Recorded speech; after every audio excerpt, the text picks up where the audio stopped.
ትንሿ ሀገር ኬፕ ቬርዴ ከትልቋ ስፔን ጋር ተገናኝታ 0-0 በሆነ ውጤት ማጠናቀቅ ችላለች። ወደ ቻናላችን ቤተሰቦች እንኳን ወደ ቻናላችን በደህና መጣችሁ። የ2026 የዓለም ዋንጫ መደረግ ከጀመረ 5ኛ ቀኑ ላይ ደርሷል። በእነዚህ 5 ቀናቶችም አንዳንድ አስገራሚ የሚባሉ ውጤቶች ተመዝግቧል። በተለይ ትናንትና ምሽት 1 ሰዓት ላይ የጀመረው የኬፕ ቬርዴና የስፔን ጨዋታ በጣም አነጋጋሪና አስደንጋጭ ውጤት ተመዝግቦበታል። ይህንንም በቆይታችን የምንመለከት ይሆናል። በአጠቃላይም 5ቱም ቀናቶች ላይ የተደረጉትን የዓለም ዋንጫ ጠቅለል አድርገን የምንመለከት ይሆናል። እስከ መጨረሻው ደቂቃ ድረስ አብራችሁ ቆይታችሁ እንድትከታተሉትም በአክብሮት እጋብዛለሁ። ያላችሁን ሀሳብ አስተያየትም ኮሜንት ሴክሽን ላይ በመጻፍ እንድታሳውቁኝ፣ ሰብስክራይብ፣ ላይክ፣ ሼር ያደረጋችሁም የቻናሉ ቤተሰብ እንድትሆኑ በአክብሮት እጠይቃለሁ። አሁን በቀጥታ ወደ ፕሮግራማችን የምንገባ ይሆናል። አብራችሁን ቆዩ። በአሜሪካ፣ ካናዳ እንደዚሁም ሜክሲኮ አዘጋጅነት ባለፈው ሐሙስ ምሽት ላይ ሜክሲኮ ከደቡብ አፍሪካ ጋር ባደረገችው ጨዋታ የጀመረው የ2026 የዓለም ዋንጫ መደረግ ከጀመረ 5ኛ ቀኑ ላይ ደርሷል። በእነዚህ 5 ቀናቶች ውስጥም ከተለያዩ ምድቦች የተለያዩ ጨዋታዎች ተደርጓል። በእነዚህ ጨዋታዎችም አንዳንድ አስገራሚ የሚባሉ ውጤቶች ተመዝግቧል። ከነዚህ መካከል ደግሞ አንደኛው ኬፕ ቨርዴ ከስፔን ጋር የተገናኙበት ጨዋታ ነው። ነገር ግን ወደዛ ከማለፋችን በፊት ከመጀመሪያው ከሜክሲኮና ደቡብ አፍሪካ ከተገናኙበት ጨዋታ ጀምሮ እያንዳንዱን ጨዋታ በግርድፉ የምንመለከት ይሆናል። በመጀመሪያም ሜክሲኮ ከደቡብ አፍሪካ ጋር ያደረገችውን ጨዋታ ስንመለከት ይህንን ጨዋታ ሜክሲኮ 2-0 በሆነ ውጤት ማሸነፍ ችላለች። ነገር ግን በጨዋታው ላይ 3 ቀይ ካርዶች በሁለቱም ቡድን በኩል መመልከት ችሏል። በደቡብ አፍሪካ በኩል 2 ተጫዋቾች በቀይ ካርድ ሲወጡ፣ በሜክሲኮ በኩል ደግሞ 1 ተጫዋች በቀይ ካርድ ወጥቷል። ጨዋታውን እንግዲህ ሜክሲኮ ነበረች ብልጫ ማሳየት የቻለችው። ደቡብ አፍሪካ በአንዳንድ አጋጣሚዎች ለማጥቃት ጥረት አድርጓል። ነገር ግን ያን ያህል ስኬታማ የሆነ የማጥቃት እንቅስቃሴ ማድረግ ሳይችሉ ቀርቷል። በዛው ምድብ በሁለተኛው ቀን በተደረገው የደቡብ ኮሪያና የቼክ ሪፐብሊክ ጨዋታ ደቡብ ኮሪያዎች 2-1 በሆነ ውጤት ማሸነፍ ችለዋል። በዚህ ጨዋታ ላይም የሰንሆንግሚን ሀገር የሆነችው ደቡብ ኮሪያ በጨዋታው ላይ ሙሉ ለሙሉ በሁሉም ረገድ ብልጫ ማሳየት ችላለች። ውጤቶቹንም ተከትለው ሜክሲኮ 1ኛ ደረጃ ላይ ስትቀመጥ፣ ደቡብ ኮሪያ 2ኛ ደረጃ ላይ፣ የቼክ ሪፐብሊክ 3ኛ እንደዚሁም ደግሞ ደቡብ አፍሪካ 4ኛ ደረጃ ላይ መቀመጥ ችሏል። በግሩፕ ቢ በተደረገው ጨዋታ አዘጋጇ ሀገር ካናዳ ከቦዝኒያ ኤንድ ሄርዘጎቪና ጋር አንዳቻ በሆነ ውጤት ማጠናቀቅ ችላለች። በጨዋታው ላይም ቦዝኒያ ነበሩ የመጀመሪያውን ግብ ማስቆጠር የቻሉት። ነገር ግን 78ኛው ደቂቃ ላይ ካናዳዎች አቻ የሚያደርጉበትን ግብ ማስቆጠር ችሏል። በጨዋታው ላይ ካናዳዎች የተሻለ የሚባል እንቅስቃሴን ማድረግ ችለው ነበር። በተለይ ደግሞ ሁለተኛው አጋማሽ ላይ አቻ ለመሆን ተደጋጋሚ ጥቃቶችን ሲዘነዝሩ መመልከት ችለናል። ጎልም ማስቆጠር የሚችሉባቸውንም አንዳንድ አጋጣሚዎችም አግኝተው ነበረ። እነዛን አለመጠቀማቸውን እንጂ ምናልባትም ይህንን ጨዋታ አሸንፈውም ሊወጡ ይችሉ ነበረ። በዚህ ግሩፕ በተደረገ ሌላኛው ጨዋታ ኳታር ከስዊዘርላንድ ጋር አንዳቻ በሆነ ውጤት ሊያጠናቀቁ ችሏል። ከጨዋታው በፊት ስዊዘርላንዶች ይህንን ጨዋታ ያሸንፋሉ ተብሎ ተጠብቆ ነበረ። በጨዋታው ላይም የተሻለ እንቅስቃሴ ማድረግም ችሎ ነበረ። ነገር ግን ምንም እንኳን ብልጫ ቢያሳዩ በዚህ ጨዋታ ላይም ጎሎችን ባለማስቆጠራቸው ምክንያት አንዳቻ በሆነ ውጤት ሊያጠናቀቁ ችሏል። የበለጠ ለስዊዘርላንድ የሚያበሳጨው ደግሞ የተቆጠረባቸው ግብ ነው።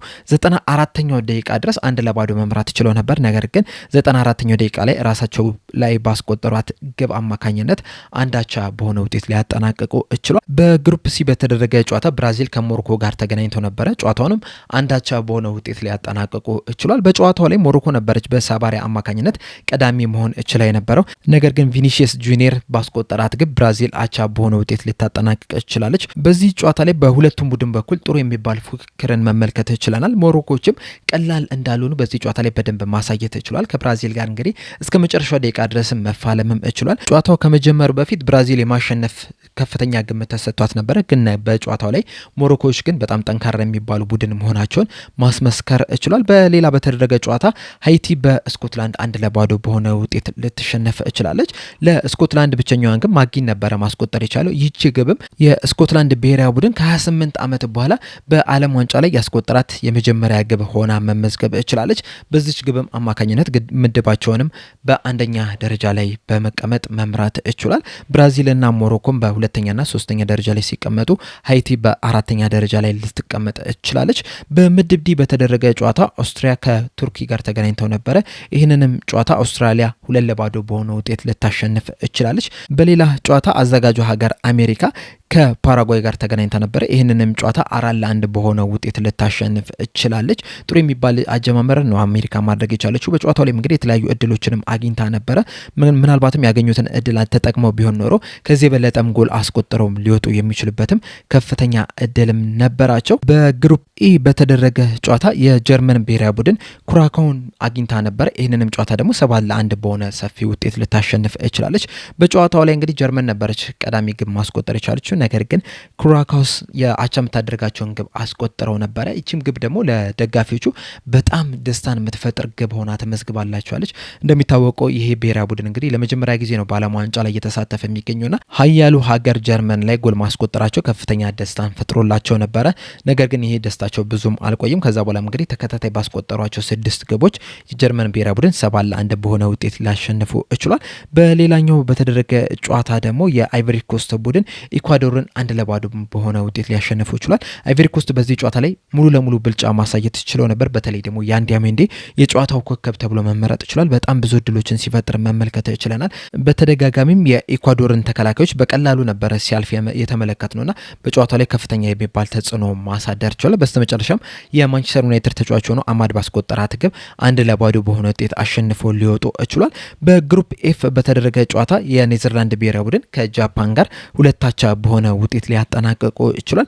በዚህ ጨዋታ ላይ የኔዘርላንድ ብሔራዊ ቡድን በሁለት አጋጣሚዎች ጨዋታውን መምራት ችሎ ነበረ። መጀመሪያ ላይ ቨርጅል ቫን ዳይክ ባስቆጠራት ግብ 1-0 መምራት ችሎ ነበረ። ነገር ግን ደግሞ ናኩሞራ ባስቆጠራት ግብ አቻ ሊሆን ይችላል። ከዛ በኋላ ሰመርቪል ኔዘርላንድን 2-1 መምራት የሚያስችላቸውን ግብ አስቆጠረ። ነገር ግን 88ኛው ደቂቃ ላይ ካማዳ ባስቆጠራት ግብ የጃፓን ብሔራዊ ቡድን አቻ ሆኖ ሊያጠናቅቁ ችሏል። በሌላኛው በግሩፕ በተደረገ ጨዋታ የስዊድን ብሔራዊ ቡድን ከቱኒዚያ ጋር ተገናኝቶ ነበረ።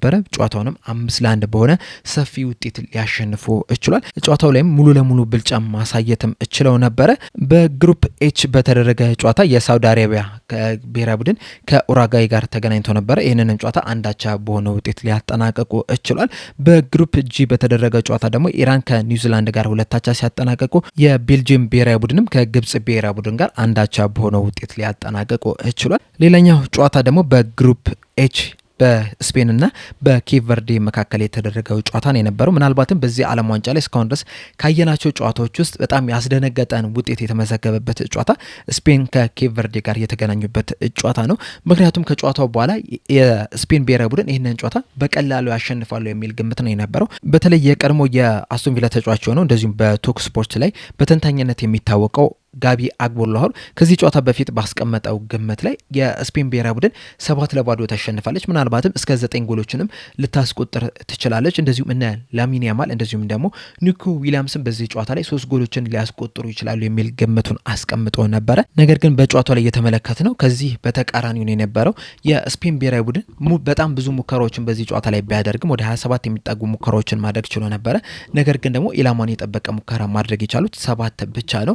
ከነዚህ 7 ውስጥ ግን አንድም ጎል ማስቆጠር ሳይችሉ ከኬፕ ቨርዴ ጋር 0-0 በሆነ ውጤት ሊያጠናቅቁ ይችላል። ይሄ ውጤት ይበልጥ አስገራሚ የሚሆነው ደግሞ በሁለቱ ቡድኖች መካከል ያለውን የስኳድ ጥራት ስንመለከት ነው። አሁን የስፔን ብሔራዊ ቡድን በትናንትናው ጨዋታ ላይ በቋሚ 11 ላይ የተጠቀማቸውን ተጫዋቾች ከተመለከተ ግብ ጠባቂ ላይ ሲሞን ነው። ይህ ተጫዋች እንግዲህ በአትሌቲክ ክለብ ወይም ደግሞ በአትሌቲኮ ቢልባኦ በጣም አስደናቂ የሚባል እንቅስቃሴን እያደረገ ያለ ተጫዋች ነው። በተከላካይ መስመር ላይ የአትሌቲኮ ማድሪዶ ሎሬንቶ፣ የባርሴሎና ካባሬስ፣ አልናስሮ ላፖርት እንደዚሁም ደግሞ ከቼልሲ ወደ ሪያል ማድሪድ መዘዋወሩ የተረጋገጠለት ኩኩሬላን የነበረው የአማካኝ ክፍሉ ላይ የማንቸስተር ሲቲ ሮድሪ፣ የባርሴሎና ፔድሪ እንደዚሁም ደግሞ የፒኤስጂ ሩይዝ ነው የነበሩት። በአጥቂ ክፍሉ ላይ የባርሴሎናው ፌራን ቶሬዝ፣ የሪያል ሶሴዳዶ ኦያር ዛባላ እንደዚሁም ደግሞ የባርሴሎናው ጋቪ ነበሩ መሰለፍ የቻሉት። እንደዚሁም ተቀይረው የገቡትን ስንመለከት የአርሰናሉ ሞሪኖ፣ የባርሴሎናዎቹ ዳኒ ኦልሞና ላሚን ያማል እንደዚሁም ደግሞ የአትሌቲኮ ቢልባኦ ተጫዋች ሆነው ኒኮ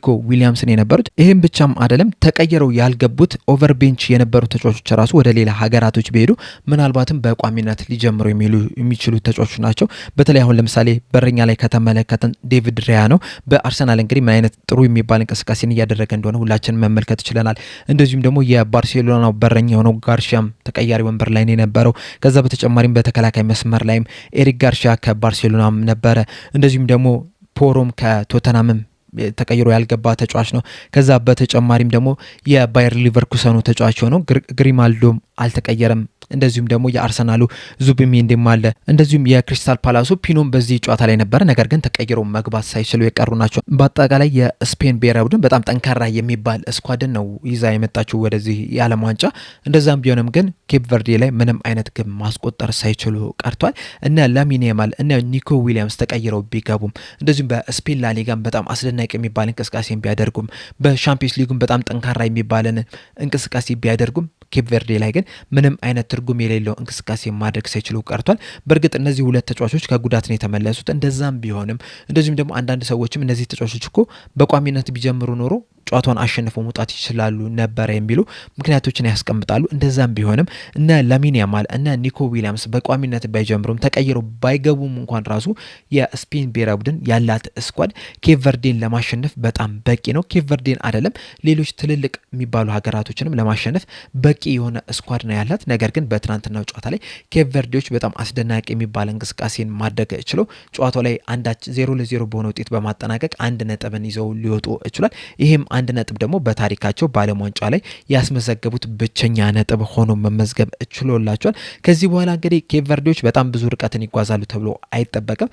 ምናልባትም ምድቡም ላያልፉ ይችላሉ። እንደዛም ቢሆንም ግን ለሀገሪቷ ግን በጣም አስደናቂ የሚባል ውጤትን ነው ማስመዝገብ የቻሉት። ብዙ ሀገራቶች እንግዲህ ወደ ዓለም ዋንጫው መጥተው ምንም አይነት ነጥብ ሳይይዙ ወደ ሀገራቸው ሲመለሱ መመልከት ችለናል። ይህንንም በየዓለም ዋንጫው ነው ስንመለከተው የነበረ ነገር ነው። በዚህ ዓለም ዋንጫ ላይ ግን ኬፕ ቨርዴ ቢያንስ 1 ነጥብ ይዛ ወደ ሀገሯ እንደምትመለስ አረጋግጣለች። በእርግጥ በትናንትናው ጨዋታ ላይ 0-0 ማጠናቀቃቸው 1 ነጥብ ብቻ መሰብሰባቸው ለስፔን ብሔራዊ ቡድን የዓለም መጨረሻ አይደለም። ምክንያቱም የ2010ን የዓለም ዋንጫ የምታስታውሱ ከሆነ የመጀመሪያውን ጨዋታ ተሸንፈው ነበረ። ነገር ግን ከዛ በኋላ እያንዳንዱን ጨዋታ በማሸነፍ በስተመጨረሻ የዋንጫ ባለቤት መሆን ችሏል። እንደዚሁም በባለፈው በ2022 የኳታር የዓለም ዋንጫ ላይም አርጀንቲና የመጀመሪያውን ጨዋታ በሳውዲ አረቢያ ተሸንፋ ነበረ። ነገር ግን ከዛ በኋላ ያሉትን ጨዋታዎች በማሸነፍ በስተመጨረሻም ፈረንሳይን አሸንፋ የዋንጫ ባለቤት መሆን ችላለች። እና የመጀመሪያውን ጨዋታ መሸነፍ የዓለም መጨረሻ አይደለም። ነገር ግን ደግሞ ያሉበትን ቦታ ግን በደንብ እንዲያስተውሉ የሚያደርጋቸው ይመስለኛል። ቅድም እንዳልኳችሁ ወደዚህ የዓለም ዋንጫ ሲመጡ የዓለም ዋንጫውን ሊያሸንፉ ይችላሉ ተብሎ ግምት ተሰጥቷቸው ነበርና ምናልባትም ያ ኦቨር ኮንፊደንስ እንዲኖራቸው አድርጎ ሊሆን ይችላል። ይሄ በትናንትናው ጨዋታ ላይ አቻ መውጣታቸው ግን ወደ ቦታቸው እንዲመለሱ የሚያደርጋቸው ይመስለኛል። ከዚህ በኋላም እያንዳንዱን ጨዋታ በትኩረት እንዲጫወቱም ሊያደርጋቸው ይችላሉ የሚል ግምት አለኝና ለስፔን ብሔራዊ ቡድን በተወሰነ መልኩም ጥሩ ውጤት ሆኖ ሊመዘግብላቸው ይችላል። ምክንያቱም እንደ ደውል ሊጠቀሙበት ይችላል። ከዚህ በኋላ እያንዳንዱ ጨዋታ ወሳኝ እንደሆነ እያንዳንዱ ሀገርም በጣም ከባድ እንደሆነ አስተውለው እንዲገቡ ሊያደርጋቸው ይችላል። ለአፍሪካ ብሔራዊ ቡድኖች ደግሞ ከዚህ በኋላ እያንዳንዱን ሀገር ማሸነፍ እንደሚችሉ ከእያንዳንዱ ሀገር ጋርም እስከ መጨረሻ ድረስ መፋለም እንደሚችሉ በደንብ ያሳየ ጨዋታ ይመስለኛል። በእርግጥ በዚህ ዓለም ዋንጫ ላይ አብዛኞቹ የአፍሪካ ሀገራት ጥሩ የሚባል እንቅስቃሴን እያደረጉ ነው የሚገኙት። ምናልባትም የደቡብ አፍሪካና የቱኒዚያ ብሔራዊ ቡድን ነው ጥሩ እንቅስቃሴ ማድረግ የቻሉት እንደዚሁም ተሸንፈው ሊወጡ የቻሉት እንጂ የአይቨሪ ኮስት ብሔራዊ ቡድን ኢኳዶርን አሸንፋ መውጣት እችላለች። ከዛ ውጪ ደግሞ እነ ኬፕ ቨርዴ እነ ሞሮኮ እንደዚሁም ደግሞ እነ ግብጽ ብሔራዊ ቡድን ከትልልቅ ከሚባሉ ሀገራቶች ጋር ተገናኝተው አቻ በሆነ ውጤት ነው ማጠናቀቅ የቻሉት። ቅድም እንዳልኳቸው የግብጽ ብሔራዊ ቡድን ከቤልጂየም ጋር ተገናኝታ አንዳቻ በሆነ ውጤት ነው ማጠናቀቅ የቻለችው። እንደውም ያገኘችውን እድል ብትጠቀም ኖሮ ቀድማ ጎል አስቆጥራ 2-0 3-1 አሸንፋ ልትወጣም ትችል ነበረች። ምክንያቱም የመጀመሪያው አጋማሽ ላይ የተለያዩ እድሎችን መፍጠር ችለው ነበረ። ሁለተኛው አጋማሽ ላይ ግን ትንሽ ተቸግሯል። ቤልጂየምም ጨዋታውን መቆጣጠር ችላለችና የመጀመሪያው አጋማሽ ላይ ተጨማሪ ጎሎችን አስቆጥረው ቢሆን ኖሮ አሸንፈው መውጣት ይችሉ ነበረ። እንደዚሁም ሞሮኮም ከሀያሏ ብራዚል ጋር ተገናኝታ አንዳቻ በሆነ ውጤት ነው ማጠናቀቅ የቻለችው። በጨዋታው ላይ ሞሮኮ በጣም አስደናቂ የሚባል እንቅስቃሴም ሲያደርጉ መመልከት ችለናል። ኬፕ ቨርዴም በጨዋታው ላይ ብዙ እድሎችን ባትፈጥርም እንኳን ራሱ ሀያሏ ስፔንን ማስቆም ችላለች እና በዛ ምክንያትም አቻ ልትወጣ ችላለችና ከዚህ በኋላ እንግዲህ የአፍሪካ ብሔራዊ ቡድኖችም ከየትኛውም ሀገር ጋር መፋለም እንደሚችሉ በዚህ ዓለም ዋንጫ ላይ በደንብ እያሳዩ ይመስለኛል። ዛሬ ምሽት 4 ሰዓት ላይም የሴኔጋል ብሔራዊ ቡድን ከፈረንሳይ ጋር ይገናኛሉ። በዚህ ጨዋታ ላይም እንግዲህ የሴኔጋል ብሔራዊ ቡድን ጠንካራ የሚባል እንቅስቃሴ ያደርጋል ብለን እንጠብቃለን። እንደዚሁም ሌሊት ላይም የአርጀንቲና ብሔራዊ ቡድን ከአልጄሪያ ጋር ይገናኛሉ።